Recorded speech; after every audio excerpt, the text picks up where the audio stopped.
This week on the BackTable podcast. Some of the common reductions in pain for the randomized controlled trials are far less in the real-world data. And this is the value of the real-world data. It's not, a specific patient treated a specific way by a specific group or person done with specific parameters to measure the outcome and compare it to another group.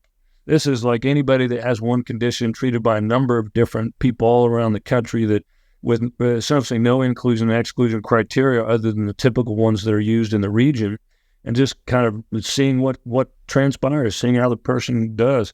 This data, this paper, this emphasizes that real-world data, if we do something radical, like actually collect our data and look at it, we seem to be doing a lot better than what's published commonly in some of the randomized control trials.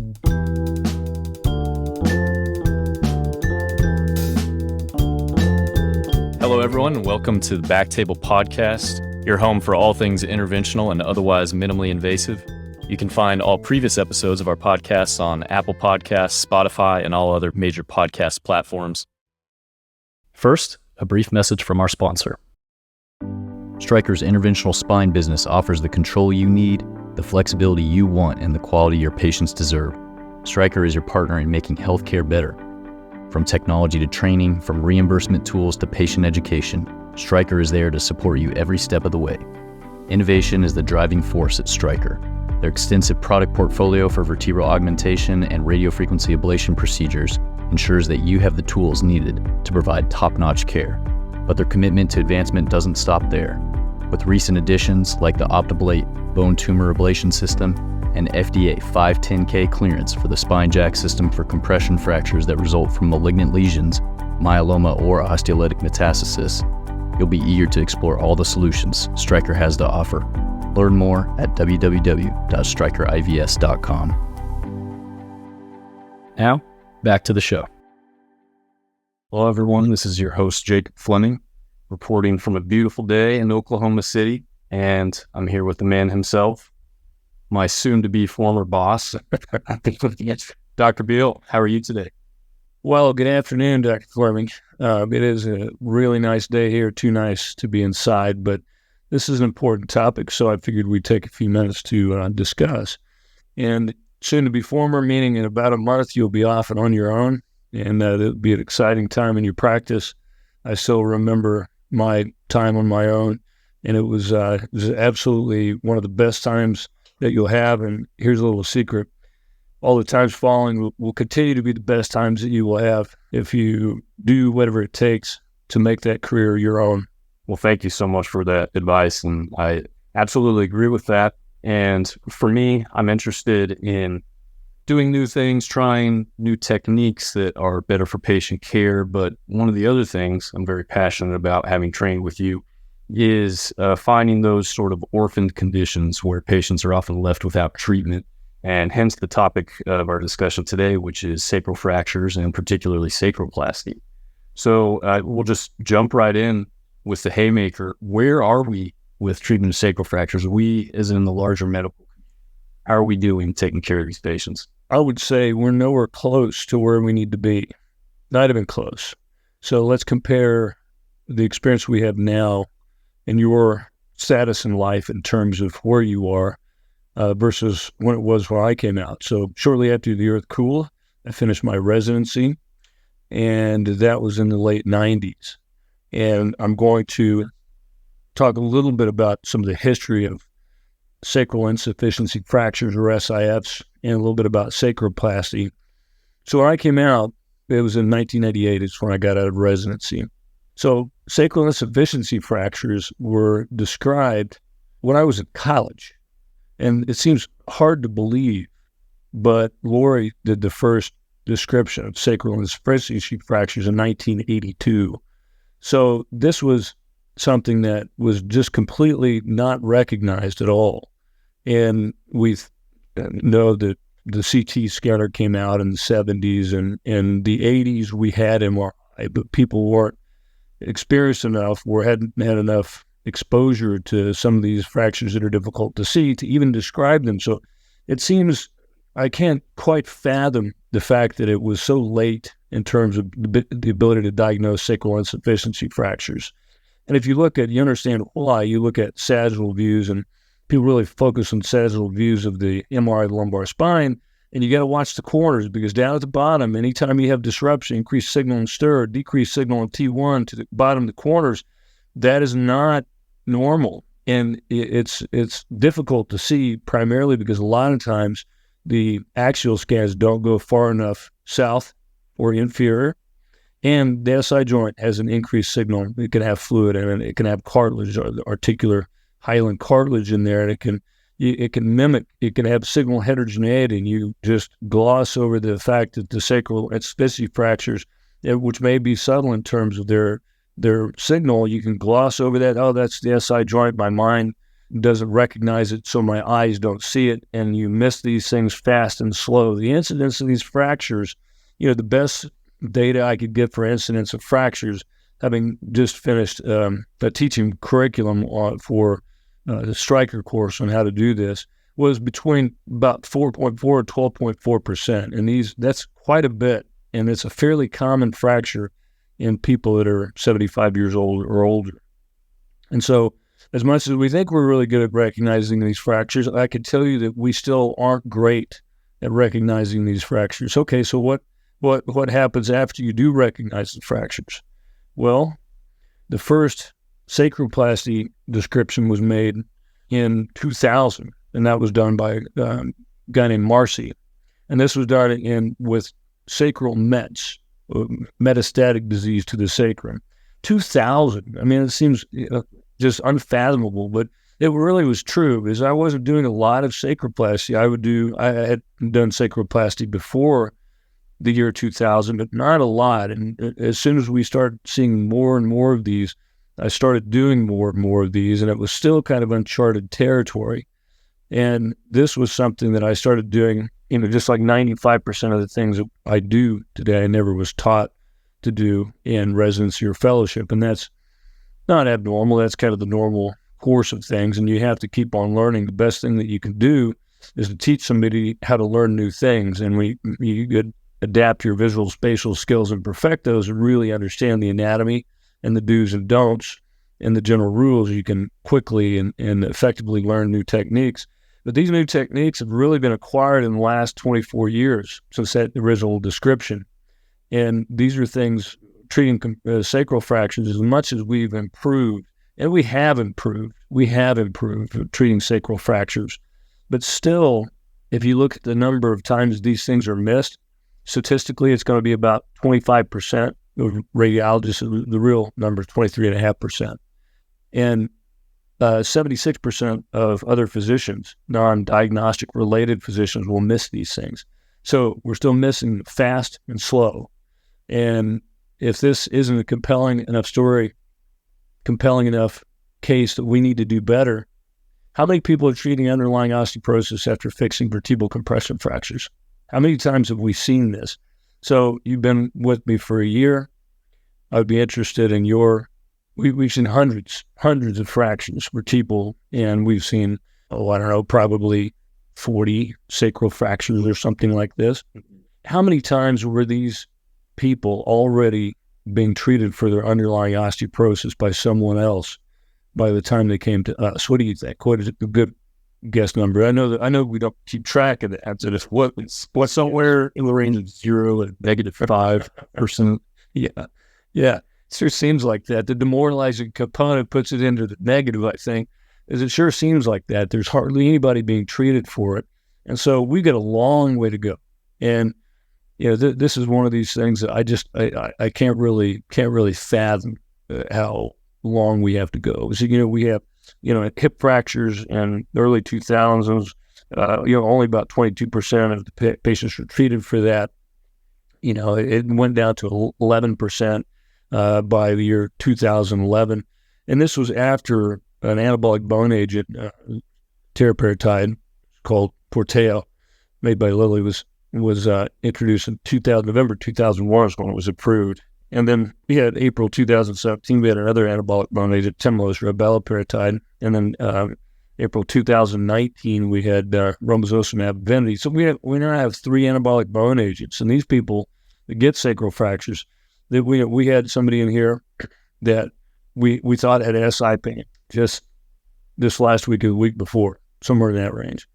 And she couldn't get out of a chair. And that doesn't really worry me very much, but she's really tender. And her pain didn't seem to be with sitting. It seemed to be with movement and transition.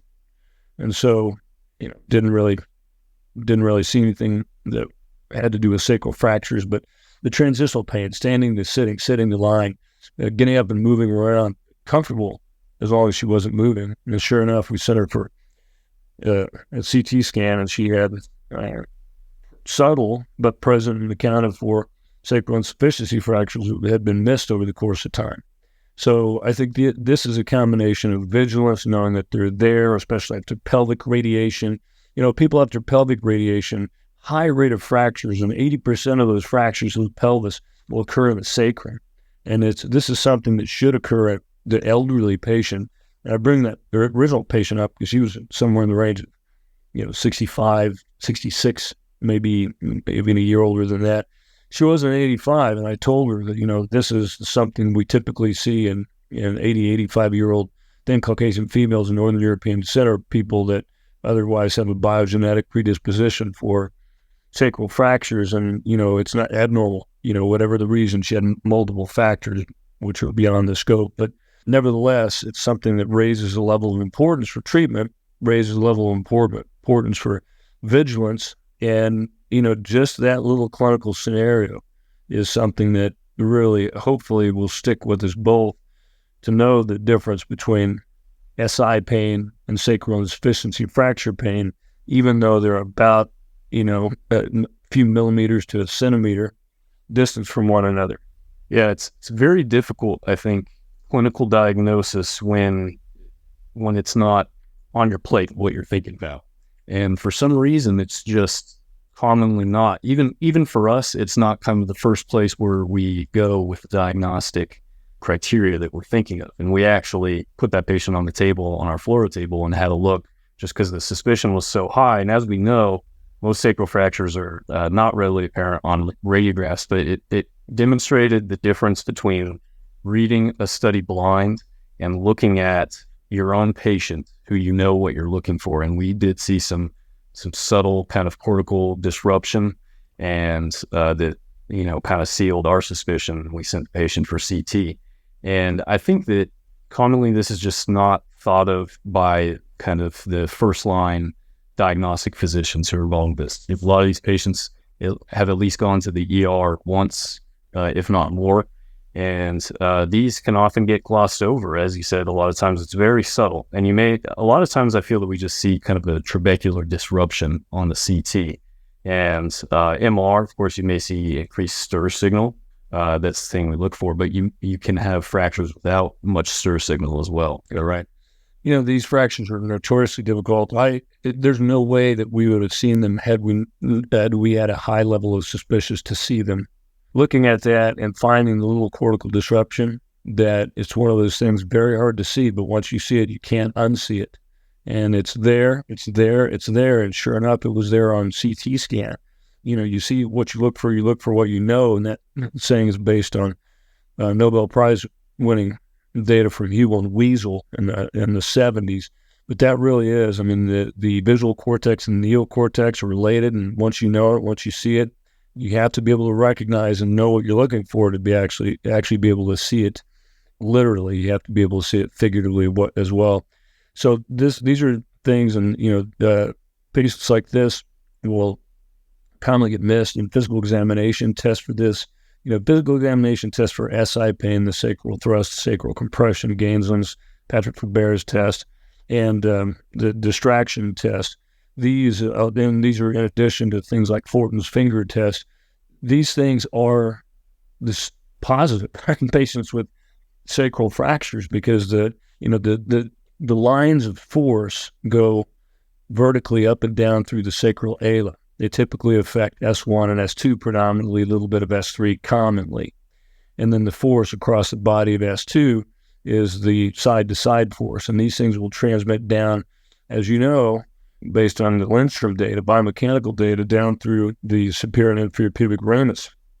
And that's why you have sacral fractures associated with pubic rami fractures. And the first thing we have to do is look at pubic rami and scour the rami to make sure they're not fractured as well, because that provides additional instability to the pelvis. And just cementation may not be enough. I mean, the trauma literature says that any gap in a sacral fracture of about 10 millimeters, 1 centimeter or more, and you really probably should be using hardware as well. In my experience, these are not the same. You can't apply trauma rules and requirements to osteoporotic fractures. We try to, because we don't really have enough data there for sacral insufficiency fractures. But so we do apply that now. Anything more than about a centimeter or more in terms of a hypotrophic or ligotrophic non-union, a gap after a sacral fracture, we will go ahead and add screws, as you know, as you have done.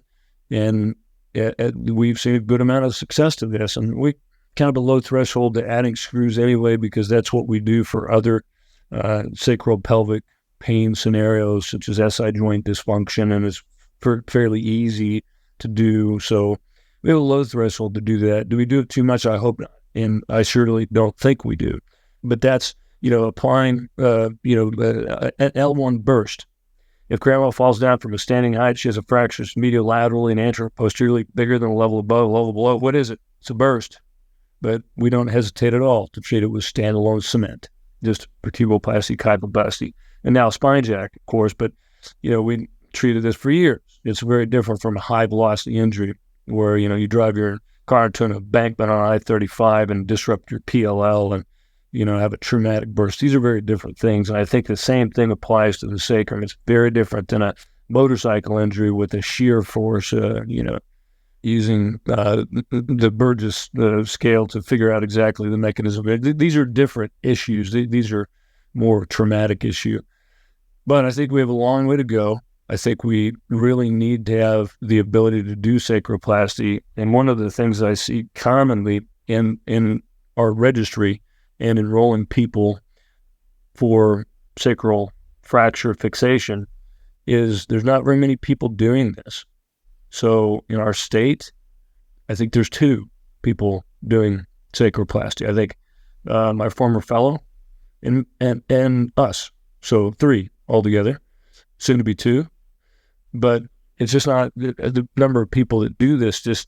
There are not nearly as many people that do sacroplasty as that do vertebral augmentation, and that's kind of a real travesty. One of the things that we have seen is that this is one of the best things that not only the people can do, but that is done. The mortality rate from sacral insufficiency fractures and the common things that we use in terms of pain and debilitation. So I'm going to go back a half step, and here's what happens when we don't recognize them and treat them.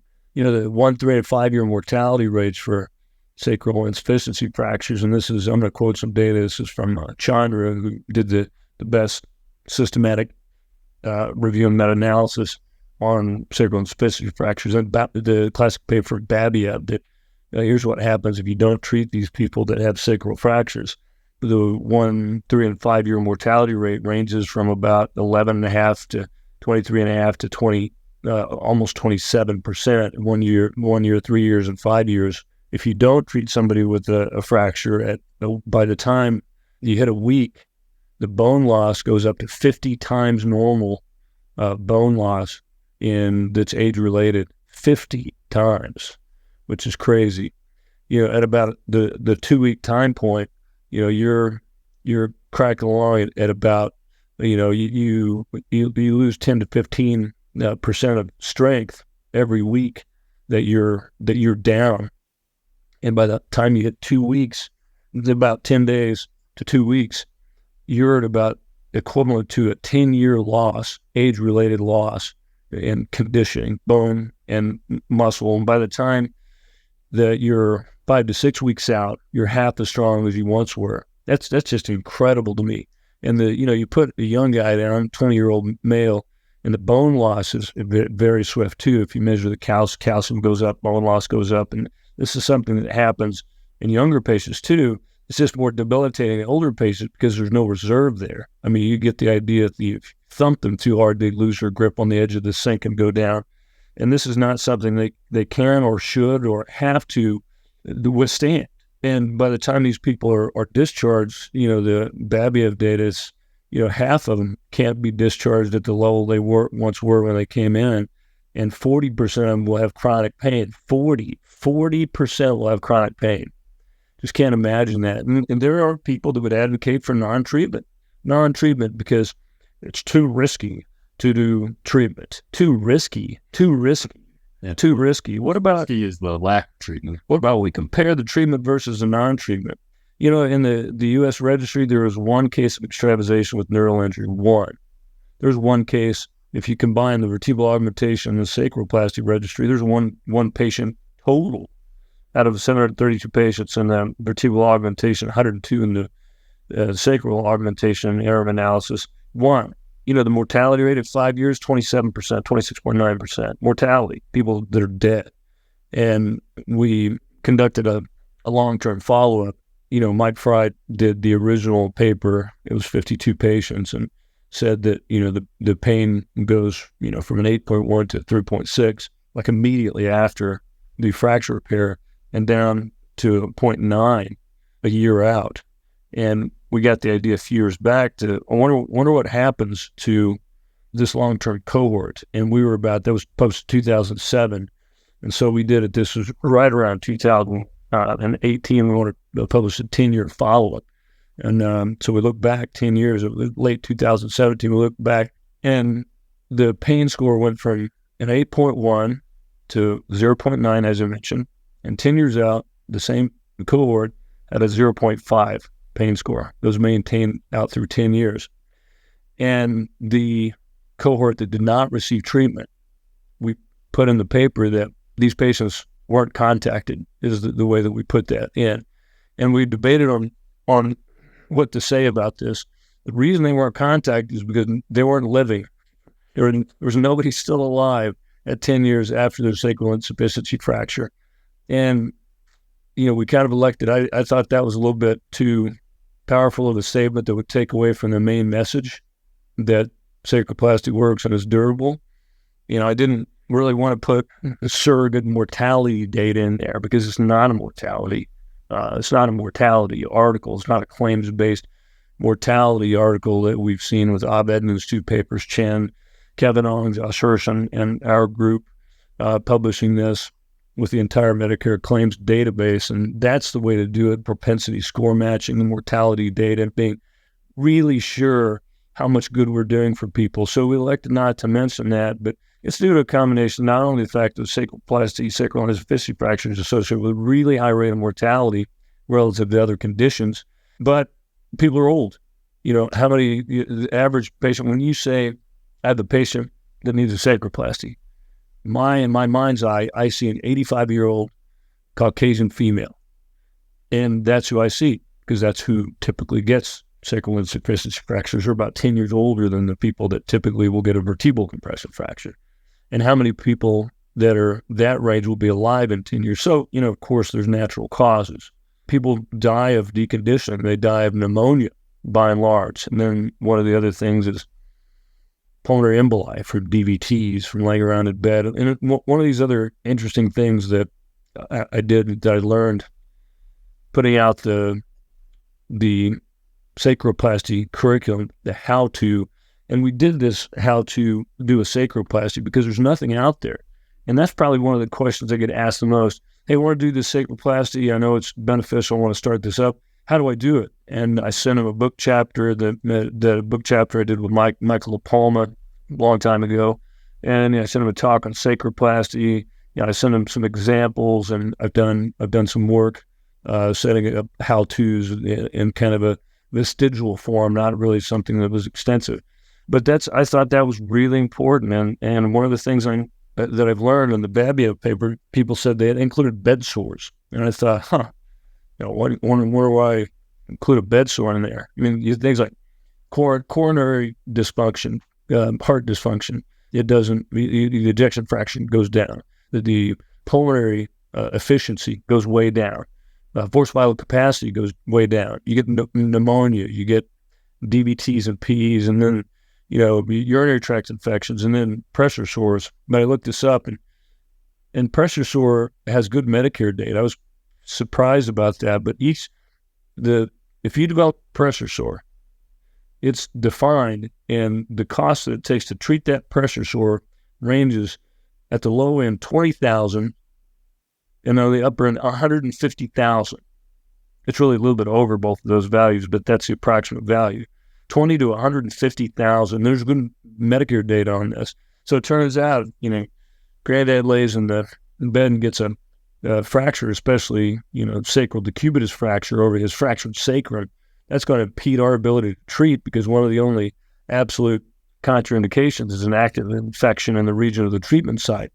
And that's a tough one. You'd have to do an MRI to make sure he doesn't have osteomyelitis. And if it's just a superficial fracture involving the skin and the underlying soft tissue, then you go lateral. You'd probably do the lateral-based trans-ilium approach to the sacrum and go across S1 and then across S2, or do both of those if needed. But these are things that provide a tremendous amount of debilitation. And not to mention the fact that what I said previously, that 40% of these have chronic pain. I don't think I've seen a case of sacral insufficiency fractures with chronic pain in 10 years. I don't recall a single one of these. We typically fix them. They get better. They stay better because we use anabolic bone agents to bring the bone density back up. And maybe they're out there, but they're there without my knowledge. Absolutely. And you gave us a whirlwind tour of the current data, and do have to give a shout out to the most recent article in JVIR, which of course you're head author on, the Sacroplasty Registry interim analysis of 102 patients. And this was one of the winners of one of the best papers of the year at SIR. Yeah. How about that? From, just a really excellent and overwhelmingly humble group of researchers. But we will, of course, link to that as well as the other literature that you mentioned. And I'm really glad to focus on that, because this is something that, even as a resident a few years ago, there seemed to be kind of a dearth of good literature out there. And of course, the Fry study, as you mentioned. And now with the interim analysis, I think we're really starting to show the power of this technique to keep away from what you describe this downward spiral that happens in these deconditioned patients. And of course, that's predominantly the patients that we see it in. But as you mentioned, pelvic radiation, sometimes we're seeing even young patients, in their 40s, even men who've undergone pelvic radiation, and they are more prone to do this. And so it's something we have to keep in our differential diagnosis because it can pop up if we're not expecting it. So you talked a little bit about the technique, and I definitely want to get to that. And one of the things I wanted to mention first is that I think every time this gets brought up at a meeting, inevitably there will be a question of is CT or fluoro better? Sure. And I think that's a really interesting question, because a lot of our colleagues have easy access to CT, paradoxically easier than the more primitive C-arm, which is really all you need. And could you just say a little bit about your thoughts to people who are looking to add this on to their practice? How would your... Sure. I'm going to tie that to the registry data and then go back. And there's a couple more things I want to put together in terms of, I want to put the fit and polish on the literature data.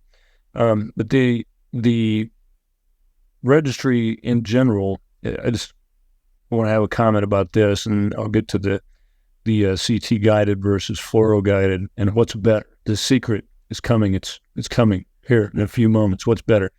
For those of you guys out there listening to the BackTable, I want to tell you that yes, it is an award-winning paper.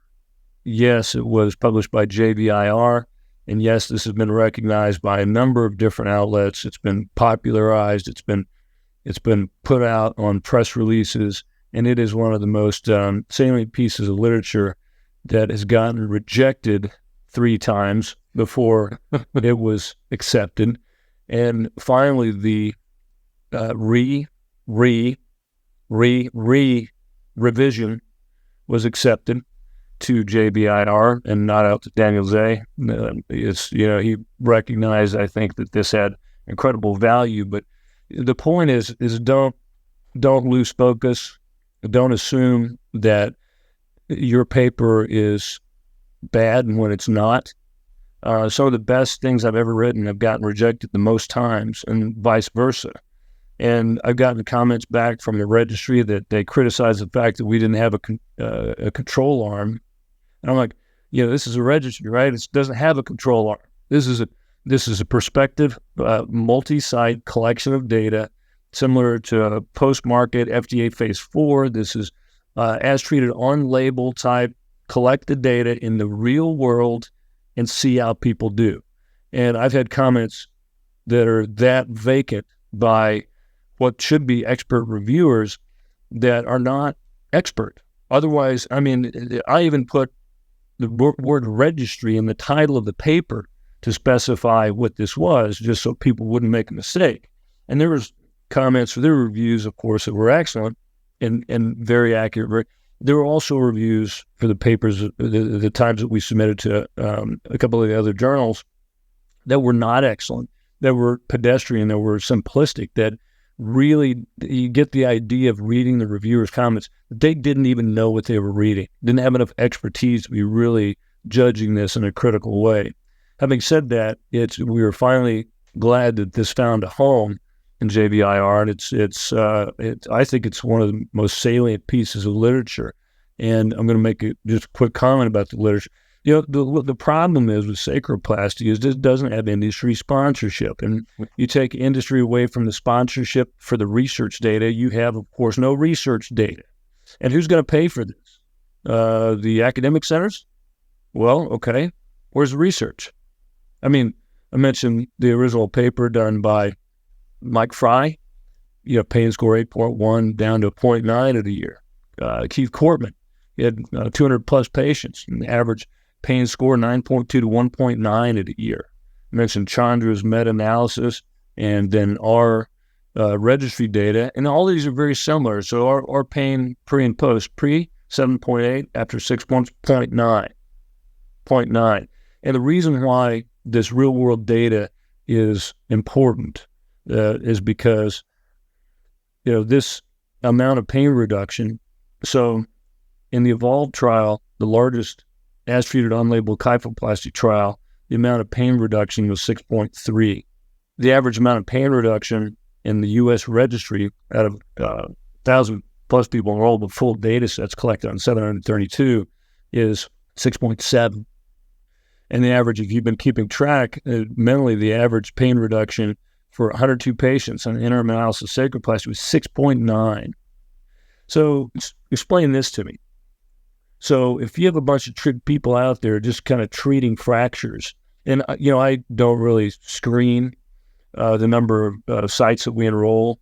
I kind of have an idea about who's doing what, and I wanted to get these sites distributed all throughout the United States. So we'll take people from West Coast, East Coast, North, South, Middle, and I kind of want to distribute this around.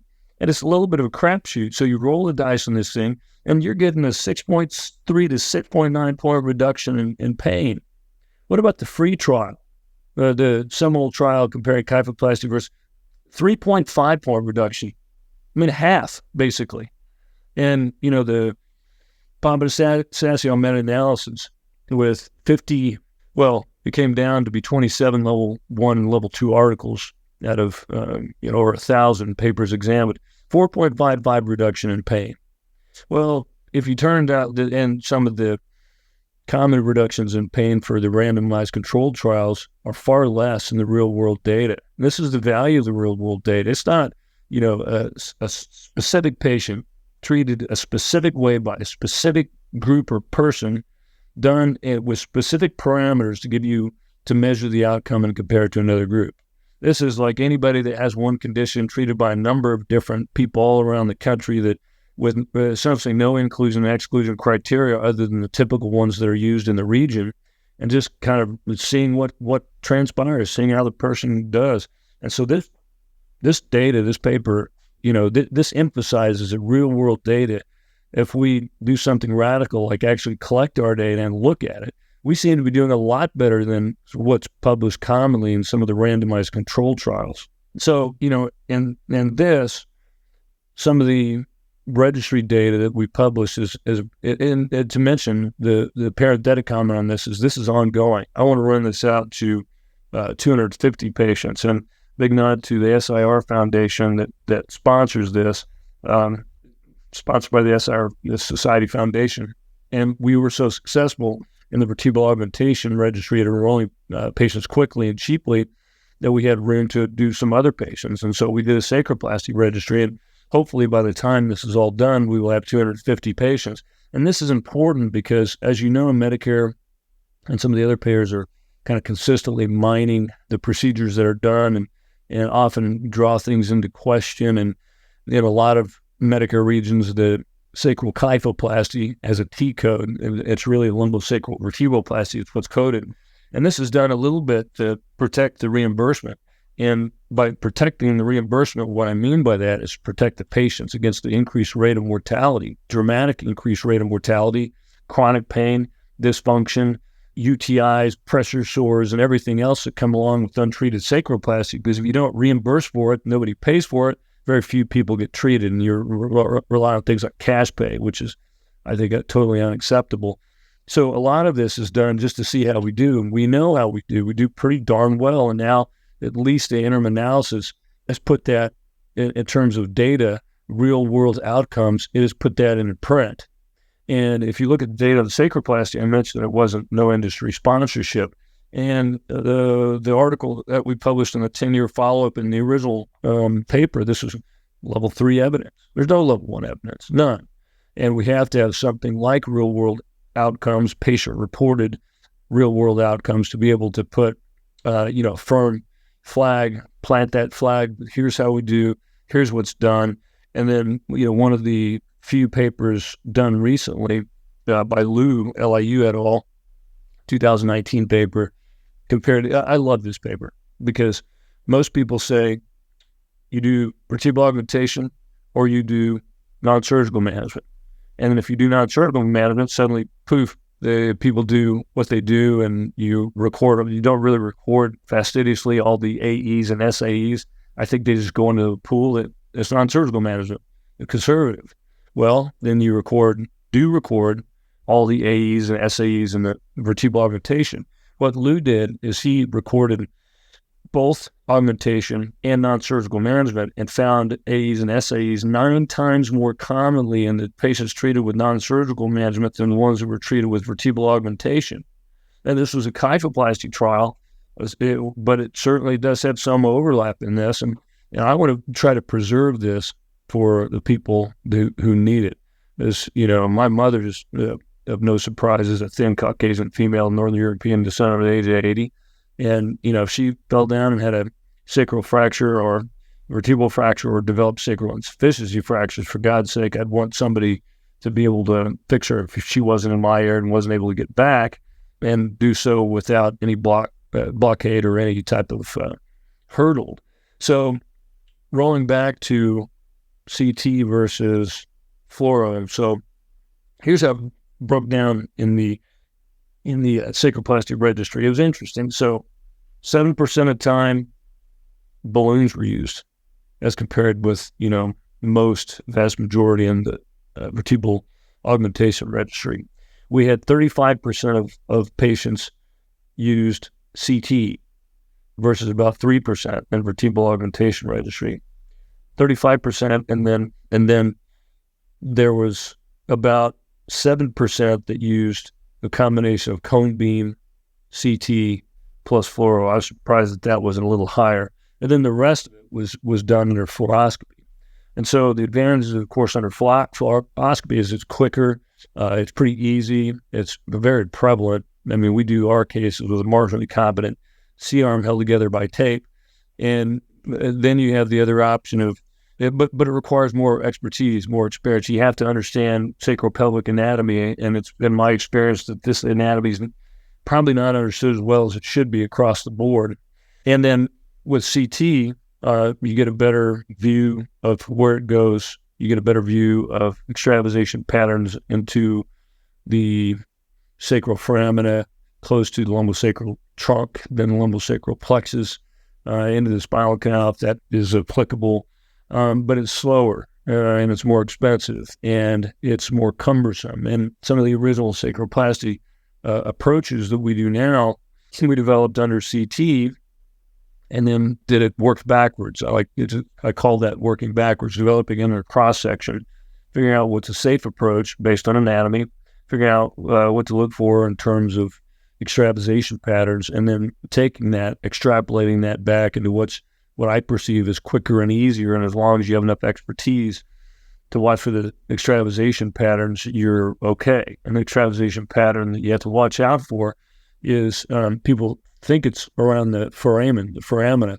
Nope, it's anterior around the lumbosacral trunk. So if you don't know what a pelvic inlet view is, please get on your computer and look up pelvic inlet view, because that is what shows you the pelvic brim anteriorly. And you want a sharp line, and you want to see absence of extravasation anteriorly, because the lumbosacral trunk and then that becomes the lumbosacral plexus goes along the anterior portion of the sacral alet. And if you extravasate around that lumbosacral trunk, both you and the patient will hurt greatly. So that's the only complication that we saw in the Sacroplasty Registry, was one of these extravasations. And when people present with SI pain and with sacral fracture pain, they'll commonly present with yes, pelvic girdle pain, yes, low back pain, yes, posterior hip pain. But it is really common to get an L5 radiculopathy. And variant of L5 radiculopathy means pain in the groin, and then pain that radiates down the outside of the thigh, over the top of the knee, front of the leg, to the top and bottom of the foot. That is an L5 radiculopathy. And of course, you can add certain variations. I mean, it can affect the S1 or the L4, but mainly it's an L5.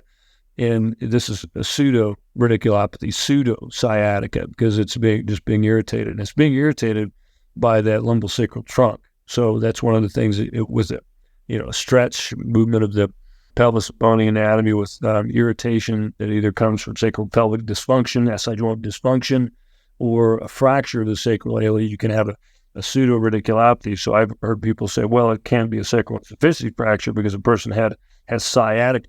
Whoa, be careful. Watch out for that, because that does not mean that. In fact, you hear some of our receptionists talking to the patient, and they'll ask if you have, do you have that wraparound pain, and do you have that pain down your leg, and they don't know that you're not supposed to have sciatica or sacral fractures, but just talking to enough people with thoracic pain, thoracic radiculopathy around the ribs, sacral fractures, and sciatica down the legs, they've suddenly become expert in this, and that's what happens when you talk to a lot of people and get a lot of feedback on that. That really, it plays out well.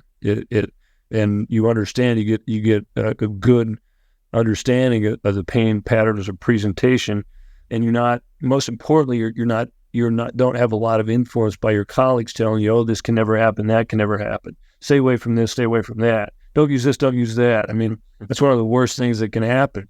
And, I think for sacral insufficiency fractures, the best thing that could happen is a sacroplasty followed by treatment of the underlying disorder of osteoporosis. Absolutely. And so we've seen with time that the people who have added this to their practice have unanimously said it's one of the best things they do. And you've outlined that with the data that's been rigorously collected to this point, and we do want to continue expanding the registry. But so this is something that I think it's a matter of a lack of awareness, and we've seen this with, I think, the majority of patients we've done a sacroplasty on this year. They were initially, if not persistently, told there was nothing to do for this fracture. Just let it heal. And that dichotomy of treatment versus non-treatment, and the treatment nihilism, as you refer to, the Friedrich Nietzsche of treatment. The treatment, there are much of treatment nihilists.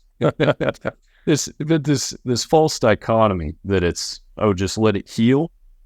And we know that a lot of them will not heal, and versus more of a ortho-trauma approach, as you spoke to earlier. And it brings up the adage, kind of an old AO adage, that metal does not hold bone, but bone holds metal. And so even when we're doing something like what I would refer to as an augmented sacroplasty, putting in hardware, we wouldn't think of not doing that without cement, because these patients are severely osteoporotic most of the time, have, just butter. And if the corollary to that, AO, is if the bone doesn't heal, the hardware will fail.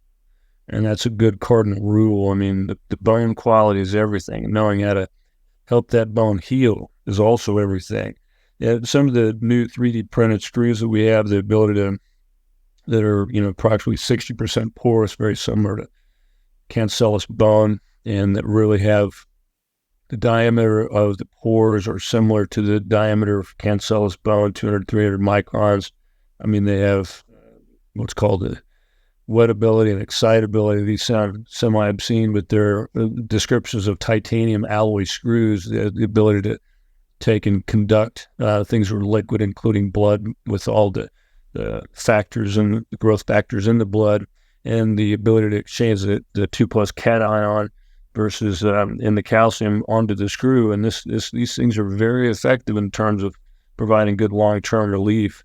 And the people that will say, "Oh, it'll heal," okay, yeah. I mean, I don't necessarily philosophically disagree with that.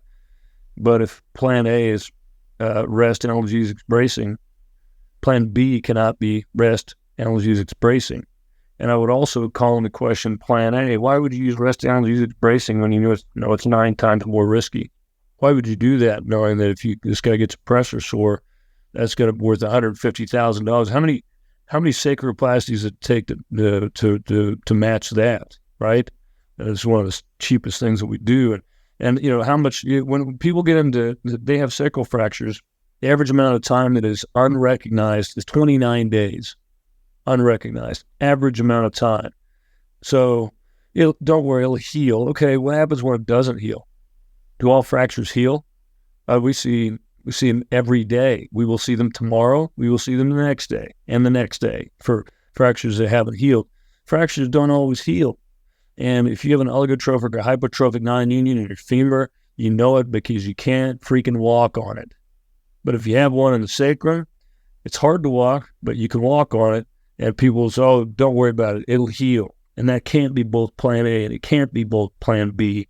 And this is something that oligotrophic or hypertrophic non-unions leading to the so-called Kummel's disease. It doesn't really exist. I mean, it's really a hypertrophic non-union developing a cleft in the vertebrae. You can also have chronic clefts in the sacrum. We've seen lots of those. And these are things that require additional stability to heal. And 29 days on the average. And if for a patient that has a fracture that is, I'm going to roll back to the vertebral fracture because the data's been collected with this. And if somebody goes in with an acute vertebral fracture, they're in the hospital on the average of 8 days. And, 8 days of opioid control and bracing, and typically on the average, a 75-year-old patient doesn't seem like a good idea. In fact, it's not. We've discussed what happens when you don't treat these people. And these people just don't do well. They don't come out of the hospital and they don't get back to it. The statistic on hip fractures is 50% of the women that get a hip fracture, even though it's treated, will not regain their previous level of function. 50. It's very similar to that in sacral insufficiency fractures, and 40% of those people have chronic pain. And so let's not let these people suffer because of shame and unrecognition, lack of recognition. I hear often that it's a failure of treatment, either medical or augmentation, and it's really not a failure of treatment. It's a failure of recognition, seeing it, and it's a failure of diagnosis, thinking about what this could be, and coming to formulate, again, thinking with a good treatment plan based on literature data, based on the things that we know for sure. And these are the things that hopefully we're going to start popularizing pretty soon with sacroplasty treatment courses. This, again, is one of I do commend my colleagues. This is one of the things that people are interested in the most, and the single thing that they probably want to add to their treatment armamentarium, at least among interventional radiologists and people that practice interventional pain. And this can be a very valuable thing that's added on, and it should be added on. This is undertreated in terms of the number of people that do vertebral augmentation versus the number of people that do sacroplasty. We need to really expand the number of people doing sacroplasty, and we'll see concerted effort to do that. That concludes part 1 of our conversation on sacroplasty with Dr. Beall. Tune in tomorrow for a discussion on procedural technique, clinical pearls, and opportunities for training.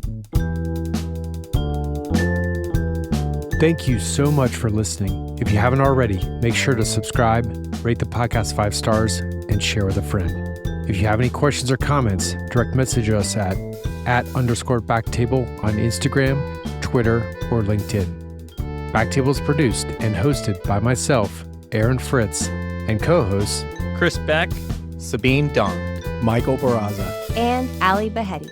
Our audio team is led by Kieran Gannon, with support from Josh McWhirter, Aaron Bowles, Josh Spencer.